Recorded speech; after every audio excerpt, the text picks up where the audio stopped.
बिस्मिल्लाहिर्रहमानिर्रहीम। गुड्स की supply chain simple भी होती है और कॉम्प्लेक्स भी हो सकती है। अब सिंपल और कॉम्प्लेक्स को कैसे डिफाइन करेंगे? सिंपल, पहले तो देख लें कि जब भी गुड्स की सप्लाई चेन को मैनेज किया जाता है तो उसमें एक रीजन से चीज़ों को दूसरे रीजन तक भिजवाने में जो ज़राए इस्तेमाल होते हैं वो सप्लाई चेन है।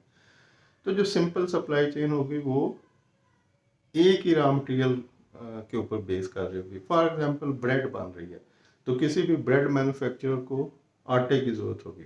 तो वो जो आटा एक ही रॉ मटेरियल है उसका, मतलब आटे को उसने गूंदना है, उसकी डो बनानी है और उसको बेक करके डबल रोटी बनानी है और सेल कर देनी। यानी उसने एक सोर्स से, एक ओरिजिन से फ्लोर उठाना है, आटे को परचेज करना है, उसको दरमियान में जहाँ उसकी प्रोडक्शन यूनिट है, फैक्ट्री है, वहाँ पे उसको उसने लेके आना है, मैन्युफैक्चरिंग करनी है, प्रोसेस होगा और जो फिनिश गुड बनेगी जैसे कि डबल रोटी बनी है तो उसको आगे डिस्ट्रीब्यूट कर देना तीसरे एंड के ऊपर जहाँ पे उसकी सेल पॉइंट है, मतलब डिस्ट्रीब्यूट कर देना सेल यूनिट को, शॉप्स को या अपने किसी आउटलेट को। तो तीन उसके पॉइंट हुए, एक जहाँ से उसने परचेज किया रॉ मटेरियल, एक ही रॉ मटेरियल है तो एक जगह से परचेज किया, दूसरी जगह तक उसने उसकी सप्लाई चेन को मैनेज किया, प्रोड्यूस की प्रोडक्ट यानी डबल रोटी बनाई और तीसरी जगह सेल के लिए भिजवा दी यानी डिस्ट्रीब्यूट कर दी।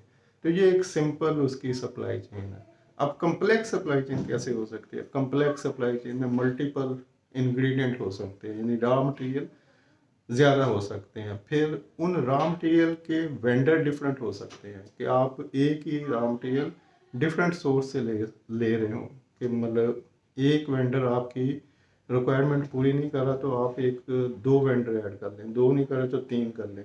फिर उन वेंडर के पीछे उनके वेंडर तक भी सप्लाई चेन चलती है कि अगर आप एक अपने वेंडर को मैनेज कर लेते हैं तो और कॉस्ट सेविंग के लिए आप उनके वेंडर को भी फिर ऐड कर लेते हैं कि भी कुछ कॉस्ट सेविंग और की जाए, आपको भी कुछ बेनिफिट दिया जाए। तो इस तरह से एक कम्प्लेक्स सप्लाई चेन आपके आपसे आपके वेंडर तक, उनके वेंडर से पीछे उनके वेंडर तक, या एक रॉ मटेरियल से मल्टीपल रॉ मटेरियल की सप्लाई को मैनेज करना, फिर ये कम्प्लेक्स सप्लाई चेन बन जाती है।